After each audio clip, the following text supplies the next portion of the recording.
মা মা আমার অনেক ভয় করছে মা। কেন রে মা? আমি তো তোর সাথেই আছি, তাহলে তোর কিসের এত ভয়? আমাদের ঘরের চারপাশটা কিরকম ভাঙা চোরা, রাতে যখন আমার ঘুম ভেঙে যায় তখন আমার অনেক ভয় লাগে। মনে হয় কোনো একটা ডাইনি হাত বাড়িয়ে আমাকে ধরে টানছে, তার কাছে নিয়ে যাওয়ার জন্য। পাগলি মেয়ে একটা, ভূত ডাইনি বলতে কিছুই হয় না। তুই আমাকে জড়িয়ে ধরে ঘুমাতো, তাহলে আর ভয় লাগবে না। সত্যি বলছো তো মা? আমার আর ভয় লাগবে না তো? না, লাগবে না। আর যখন তোর ভয় লাগবে তখন তুই আমাকে ডেকে দিস, আমি উঠে তোর মাথায় হাত বুলিয়ে দিব। দেখবি আবার চোখে ঘুম চলে আসবে। মায়ের কথা মতো টুকি টুনিকে জড়িয়ে ধরে ঘুমিয়ে পড়ে। এদিকে রাত গভীর হয়ে আসে। টুকি, টুকি, আয়, আমার সাথে আয়। তোকে আমি আমার সাথে নিয়ে যেতে এসেছি। টুকি, কে কে তুমি? আমাকে ডাকছো কেন? আমাকে চিনতে পারছিস না? আমি ডাইনি রে, ডাইনি। তোকে আমার সাথে নিয়ে যেতে এসেছি।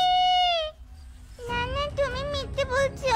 আমার মা বলেছে ডাইনি ভূত বলতে কিছু হয় না। তুমি মিথ্যে বলছো।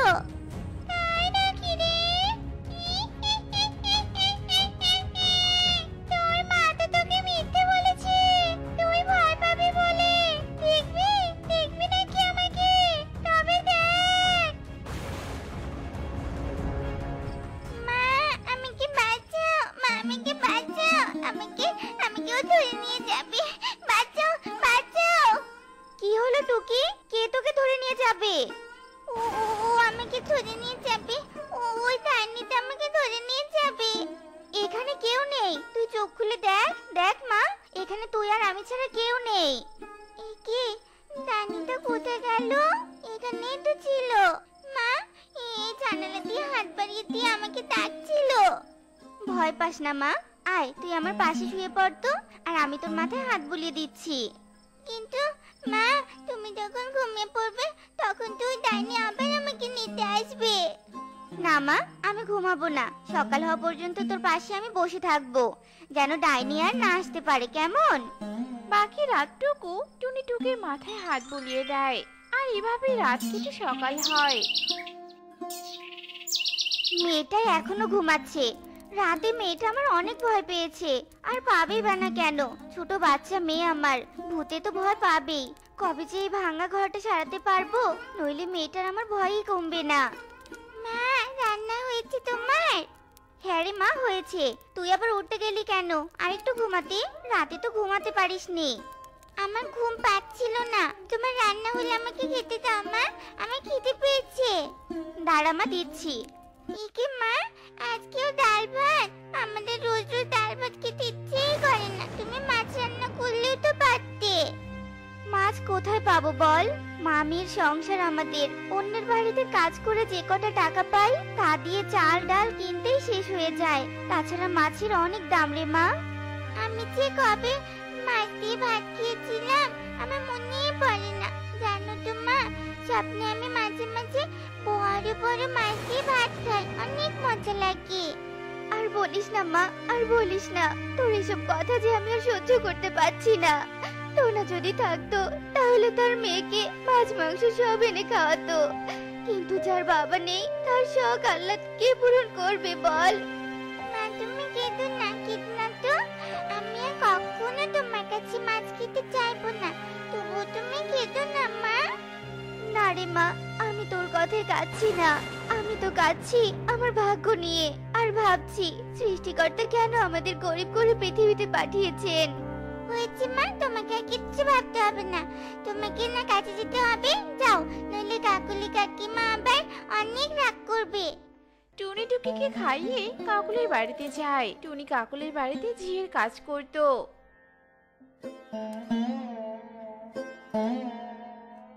টাকা দিয়ে আমি কোনো কাজের লোক রাখিনি, এক মহারানীকে রেখেছি। সে মর্জি মতো কাজে আসবে। বলি, ভাত ছড়ালে কি পাখির অভাব হয় নাকি? আজকে আসুক খালি। ওই যে মহারানী হাজির। আসুন আসুন, ঘরে বসুন। আমি আপনাকে জল বাতাসা দিচ্ছি, আবার বাতাসও করব। আসুন আসুন।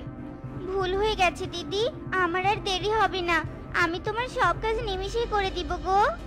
দরকার নেই, আমার বাড়িতে কাজ করে তুই আমাকে উদ্ধার করে দিচ্ছিস। তুই চলে যা, আমি অন্য কাজের লোক খুঁজে নিব। না না দিদি, তোমার পায়ে পড়ি, আমাকে কাজ থেকে তাড়িয়ে দিও না।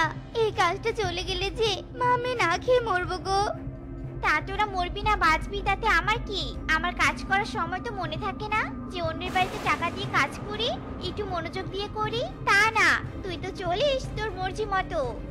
আর করব না দিদি, আর করব না, তুমি আমাকে আরেকবার সুযোগ দাও। ঠিক আছে, এই শেষবার। এরপর যদি দেখি কাজের প্রতি তোর অমনোযোগী, তাহলে আমি আর তোর কথা ভাববো না। যা তাড়াতাড়ি কাজ সেরে নে। টুনি কাকুলির কথায় কিছু স্বস্তি পায় আর বাড়ির সব কাজ করতে থাকে। এইভাবে কেটে যায় সারাটা দিন। এই টুনি, এই কাঁচা পেঁপেটা নিয়ে যাস তো, কতদিন হলো ফ্রিজে পড়ে আছে। ঠিক আছে দিদি। কি হলো, তোর কাজ তো শেষ, এখনো দাঁড়িয়ে আছিস যে? কিছু বলবি নাকি? না মানে দিদি। আমতা আমতা না করে কি বলবি বল তো, আমার হাতে বেশি সময় নেই। দিদি, আমার থাকার ঘরটা না খুব ভাঙাচোরা, মেয়েটা রাতে ভূত ভূত বলে চিৎকার করে ওঠে। তাই এগুলো আমাকে বলছিস কেন? আমি কি করব শুনি? না মানে দিদি, আমাকে যদি কিছু টাকা দিয়ে সাহায্য করতে, তাহলে আমি আমার ঘরটা একটু সারাতে পারতাম। তোদের মতো কাজের লোকদের এই একটাই সমস্যা, একটু লাই দিলেই মাথায় চড়ে বসিস। তোর কাজ নিয়ে টানাটানি, তার উপর আবার তুই টাকা চাইছিস। আমি কোনো টাকা পয়সা দিতে পারবো না। কাজ করলে কর, আর না করলে বিদায় হ। না না দিদি, আমি কাজ করব, আমাকে যে কাজটা করতেই হবে। কাকুলির কাছে সাহায্য না পেয়ে টুনি খুবই হতাশ হয়ে পড়ে আর বাড়ি ফিরে যায়। মা, তুমি এসেছো? তোমার হাতে এটা কি? কাঁচা পেঁপে রে মা। কাঁচা পেঁপে? আমি শুনেছি পেঁপে খেতে নাকি অনেক মিষ্টি হয়। সেটা পাকা পেঁপে রে মা, কাঁচা পেঁপে দিয়ে তো তরকারি রান্না করে খেতে হয়। দিদির ঘরে নাকি অনেক দিন থেকে পড়েছিল, তাই আমাকে দিল। দেখি না মা, কাঁচা পেঁপে খেতে কেমন লাগে।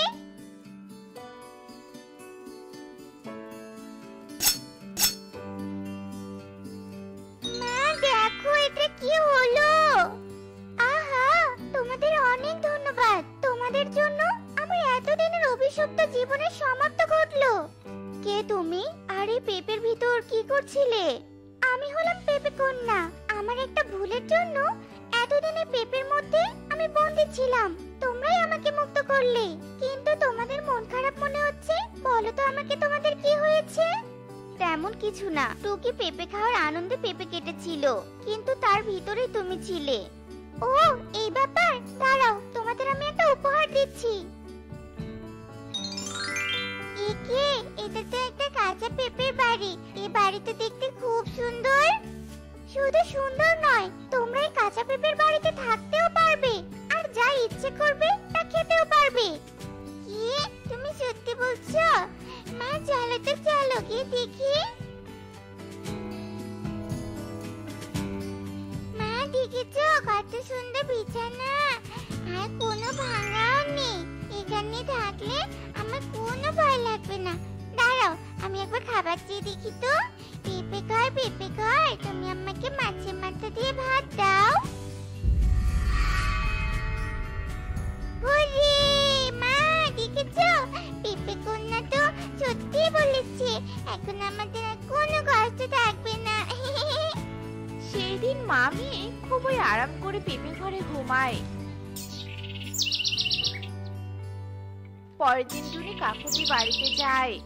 টুনি এসেছিস? ভালোই হয়েছে, তাড়াতাড়ি বাসনগুলো মেজে নে তো, রান্নাটা বসাতে হবে। তোর দাদা আজকে তাড়াতাড়ি কাজে বের হবে। আমি কাজ করতে আসিনি দিদি, আমি কাজে আর আসতে পারবো না সে কথাটাই বলতে এসেছি। কি আবল তাবল বকছিস? কাজ না করলে খাবে কি? ও বুঝেছি, টাকা দেইনি বলে মন খারাপ করেছিস। আচ্ছা, এবার তোকে 200 টাকা বাড়িয়ে দিব। তুমি আমাকে 200 টাকা দিতে চেয়েছো, আমি তাতে খুশি হয়েছি দিদি। এখন আর আমার কিছু লাগবে না। সৃষ্টিকর্তা আমার কষ্টের দিন দূর করে দিয়েছে। একটা কথা দিদি, আমরা গরিবরা কিন্তু সৃষ্টিকর্তার পরে তোমাদের দিকেই তাকিয়ে থাকি, আমাদের উপর তোমাদের সাহায্যের হাত বাড়িয়ে দেওয়ার অপেক্ষায়। কিন্তু তোমরা আমাদের পোকামাকড়ের থেকেও ছোট ভাবো। কাউকে সাহায্য করলে কখনো কমে যায় না দিদি, বরং সৃষ্টিকর্তা তাকে আরো তার দ্বিগুণ দান করে। তুমি আমাকে এতদিন তোমার বাড়িতে কাজে রেখেছো, তার জন্য আমি তোমার কাছে অনেক কৃতজ্ঞ। আমার জন্য দোয়া করো দিদি, আমার মতো অসহায় পাখিদের যেন আমি সাহায্য করতে পারি। তো বন্ধুরা, আমাদের আজকের গল্পটি তোমাদের কাছে কেমন লেগেছে তা কমেন্টে জানাতে ভুলো না কিন্তু।